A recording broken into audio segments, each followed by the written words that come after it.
Oh, we're all so happy. It was such a beautiful day in Seattle today. The sun is shining, everybody's outside, being super Northwest active, so I just figured it's time to, let's take stock of sports in Seattle. So let's see, the Seahawks drafted new players today, the Mariners are getting ready to start, and judging by last year, the Sonics have about a week more to play. I don't know. No, just kidding, all just kidding. So let's look on the bright side. The Seahawks today drafted Joey Galloway out of Ohio State. Are we happy about that? The Seahawks seem to be good draft, they're saying. A lot of validation for that here. They say that he can run like the wind, which is good. He's going to need to avoid those falling tiles in the kingdom. You know what I mean? Someone with great, as Chuck Knox would have said, we need someone with great lateral quickness, which is a word he always said. So he's good. He's got to dodge that. That's actually, now when you think about it, that's one more new job in Seattle. And people say that the job market here is very tight, but I have to tell you that the Northwest Career and Job Expo is opening next week. And they say that there's lots of great jobs just wide open for the taking. We have a partial list. Look at this. For example, look at this. President of the Mike Siegel Fan Club. Right there. That's open. It's open. Come on. Look at this. Courtney loves nanny. In addition to the one she already has for her daughter. That's just to clarify that. All right. Just wanted to clarify that. Also, the person to take things off top shelves for Senator Patty Murray. That job is open. Also, look at this. Organ donor to Emmett Watson. 12 positions still open. And how about this great job? Robert Fulgham's beard sifter. That's open. It's there.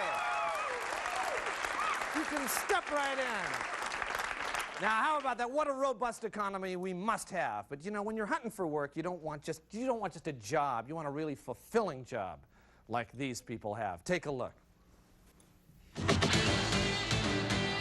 They're tough. They're women. And they answer to a guy named Bob. They're Bob's Babes, with Shauna Stripe, Tabitha Kramer, and Gail Woods as the Babes. And starring Bob, the guy who plays their boss and who never actually faces the camera. So you'll never see his face, ever. And that's partly because it's written that way, but also because if you did see his face, you'd just laugh out loud, hard, because he's kind of short and wide. Fat, really. So it's better you never even see him, And it's definitely better that the Babes never see him, because if they saw him, well, there's no way in hell they would continue to follow his orders, because he's so ridiculous looking, all crusty and old like a troll, or like Rumpelstiltskin. In fact, yeah, that's perfect. Bob looks exactly like a crusty, fat, Rumpelstiltskin-y troll, but even worse. Because seriously, man, no one who has any eyesight at all could ever even kind of look at Bob for more than maybe a second or two at the most. Not even David Lynch, and he's the guy who made that movie Elephant Man, and that other one, Eraserhead. Remember how freaky that was? And that's nothing compared to Bob, and I'm not exaggerating. If you don't believe me, that's your problem, because I'm totally telling the truth here. Hey, where you going? He's not ugly. Cut. They're tough. They're women. And they answer to a guy named Bob. They're Bob's Babes. With Shauna Stripe, Tabitha Kramer, and Gail Woods as the Babes. And starring Bob, the guy who plays their boss and who you'll never see on camera. And that's because he's ugly. Really ugly. Ugly. I'm talking ugly with a capital U. Picture a slug that has been chewed up and spit out and then run over by a bus. And then on top of that, pile all the garbage in the world, and there you go. That's Bob's face. Only he's worse than that. Okay, how about this? Imagine a huge pile of... Oh, come on! Cut! They're tough. They're women. And they answer to a guy named Chet. They're Chet's Chicks, with Shauna Stripe, Tabitha Kramer, and Gail Woods as the Chicks. And starring Chet.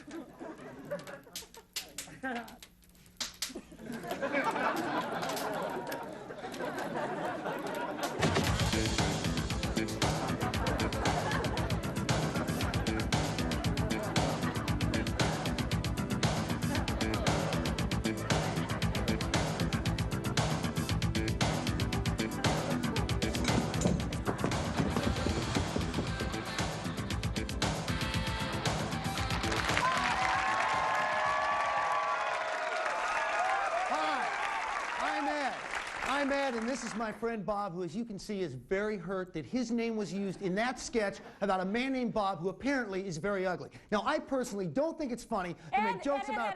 Okay, look, the Bob in that piece was not referring to this Bob. It was referring to Bob down in marketing.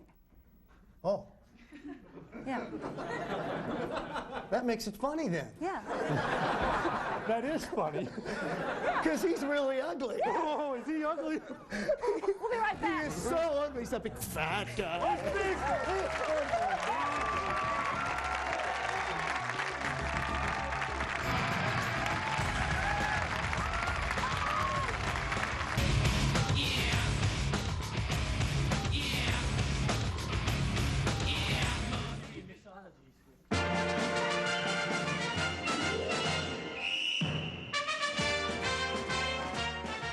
Hello, I'm Chuck Chancellor, and welcome to College Bowl, where scholars of today go head-to-head in a fast-paced battle of intellect and knowledge. Let's meet today's players. First, from Washington State University, we have Scott Evans and Thad Parker. Scott is a senior majoring in business. 95 rules, man. I'm out of here. And Thad is a freshman majoring in horticulture. Woo! Horticulture, the science of cultivating plants. It's what? Next, from Evergreen State College, we have Jennifer Kunkel, who has designed a program in environmental theater for the enhancement of geological forms in their natural environment. Jennifer, can you explain that in layman's terms for us? Yes, I go into the forest and perform for rocks. It calms them. Sure. And with Jennifer, we have Octane, who has not given us a last name. Octane is doing in-depth research on the effects of psilocybin. What have you found out so far? Well, I found out so much. It's like all of the universe is an elastic carrot contained in my mind. I don't doubt that for a moment. And finally, we have Stuart Reynolds and Herbert Walker from the Seattle Barber College, where they are learning how to cut hair and shave people. And with that, let's get started on this game now. Don't you want to know more about the Barber College? Nope. Let's begin today's game. Now, as always, the team from Evergreen will begin with 100 points just for showing up. And the team from WSU has elected to take this game pass-fail.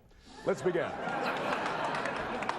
Tierra del Fuego is the southernmost tip of which continent? Florida? No, now let me repeat the question. Tierra del Fuego is the southernmost tip of which continent? Canada? Canada is a country. America? Can you be more specific? America? No, more specific. Octane. Would you have her stop doing that, please? Stuart, do you want to give it a shot? South America? Congratulations. South America is correct. All right, moving on, and now just one answer per question, please. What was lost and regained by the poet John Milton? His pants. No. What is the term for an organism that lives upon another organism? An English major? No. What is the highest spot in North America? Evergreen? Judges? We're going to give you half credit for that. All right, moving on to round two now, and only one answer per team. Correct answers are worth 50 points, and our first question is an audio clue. Listen and tell me, what are the lyrics to the following tune? Hakuna Matata. I'm sorry, that is incorrect. Octane. Okay, where's the bathroom? Yeah, Octane. Never mind. Yeah. Seattle Barber College. Shave and a haircut, 2 bits. That's correct. Good.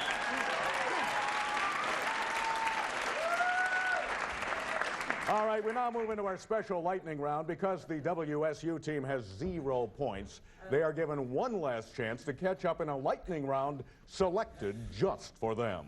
Okay, WSU, you have 10 seconds to tell us other terms for vomiting. Ready, go. Ralphing? Correct. Chunder. Correct. Selling Buicks. That is correct. Blowing chunks. Correct. Technicolor yawn. Yes. Rain to the porcelain god. Correct. Ralphing? I'm sorry, you already Ralphed. And that ends the lightning round, and that means that Jennifer and Octane are our champions today. Congratulations, and here is the winner's check for $10,000. In order to protest the competitive nature of this program, we refuse to accept your tainted prize. Because it's not whether we won or lost, it's how. But you won. We don't care. Here, you win. What? What? Just take it, so shut up, okay? Okay. Yes, and tune in next week when 3 new teams will go head-to-head answering questions read by a brand new host who is not Chuck Chancellor because I quit! Stop ringing the damn bell!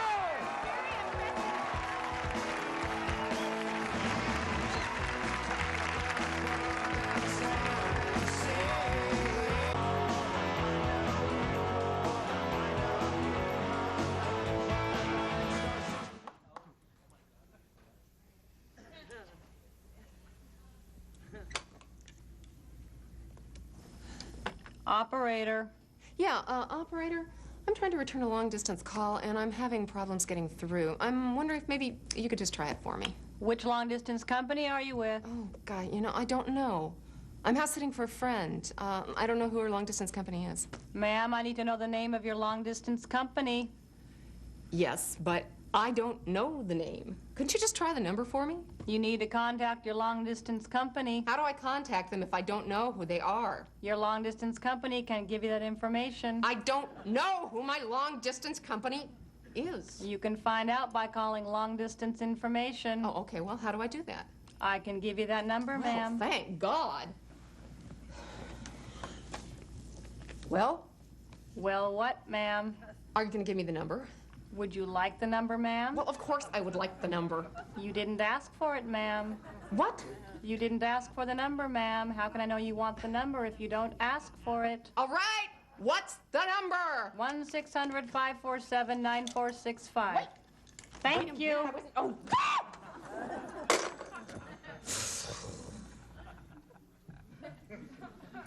Lisa.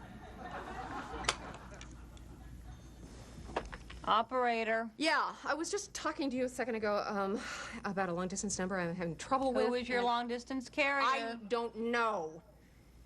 You gave me a number to call, but I wasn't ready to write it down. What number was that, ma'am? I don't know what the number was. I didn't have a chance to write it down. Now, it was the number you just gave me, okay? Ma'am, I talk to hundreds of people a day. I can't remember every conversation I have with every It was just 5 seconds ago! Ma'am, I could have handled dozens of Oh, other no, calls since then. no, you couldn't have. It would be physically impossible for you to do that. Now, listen, look, lady, I just need the number to find out what my long-distance company is. That number is 1-600-547-946. I got it. Oh, wait a minute. There aren't enough numbers here. What do you mean, ma'am? No, you only gave me 1, 2, 3. You only gave me 10 numbers. Yes, ma'am. Well, there should be 11. Yes, ma'am. Okay, what's the last number? Why don't you just try one, ma'am? What? There aren't that many. You'd get it before long. What are you you want me to guess the number? Yes, ma'am. Why? Go ahead, ma'am. It'll be fun. Give me that number! I'm thinking of it now.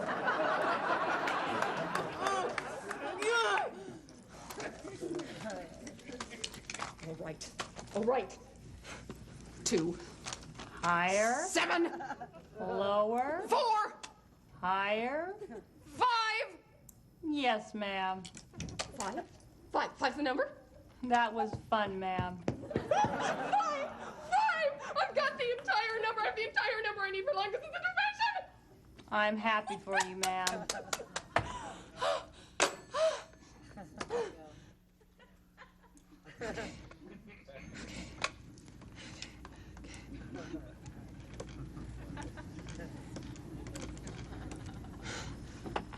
Long distance information. No!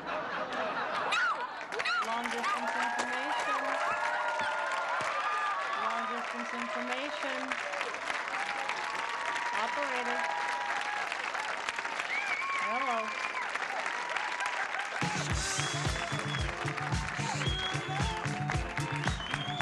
Good evening and welcome to the John Report. I'm John. Here's my report. Well, the Seattle Mariners say that if the state legislature approves a new baseball park, they'll stay in Seattle for 20 more years. If they don't get the stadium, they're threatening to stay for 30 more years. The state's two largest gold mines have closed in the last few months. The reasons cited were twofold. One, the stringent and complicated state environmental impact regulations, and two, there wasn't any gold left. The Washington Personalized License Plate Review Committee has rejected a number of license requests, including Raise Hell and In Heat. They've even rejected requests from drivers who only want to put their last names on the plates, according to 42-year-old Auburn resident Marvin Bite Me. Renton is considering an ordinance that would make it illegal to feed Canadian geese. Most Renton residents say that that's unnecessary since they don't get up to Canada that much anyway. Well,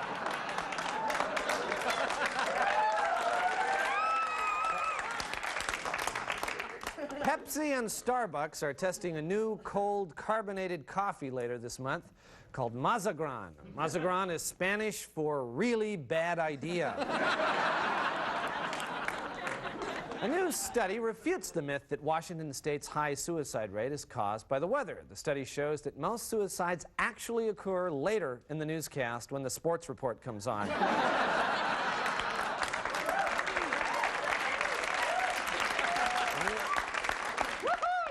A new state law would ban students from school for 1 year for bringing a gun into the classroom. However, the student can stay if he brings a gun for everybody. Finally, the Seattle Times reported this week that Ken Griffey Jr. had put a 1,200-pound cow in Lou Pinella's office to pay off a steak dinner bet. Upon closer examination, however, it turned out it was just Pinella. This has been the John Report. Thank you, and we'll be right back.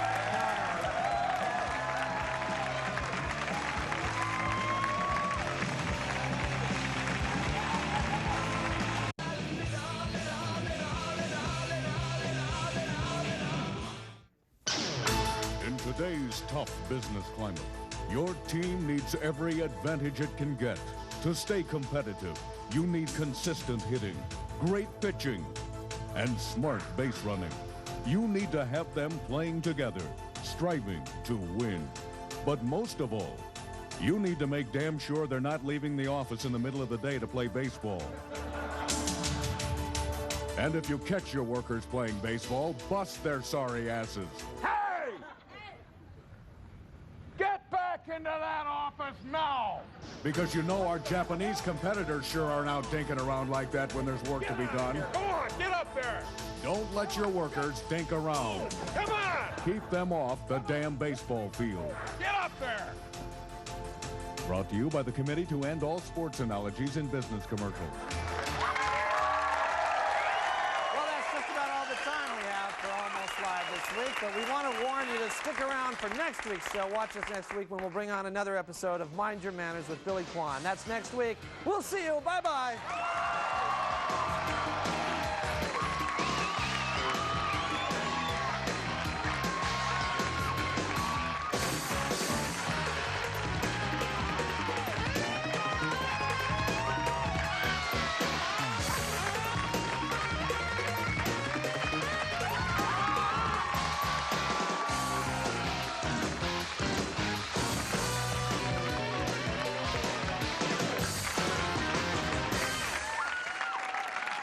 Hello, I'm Bob from marketing.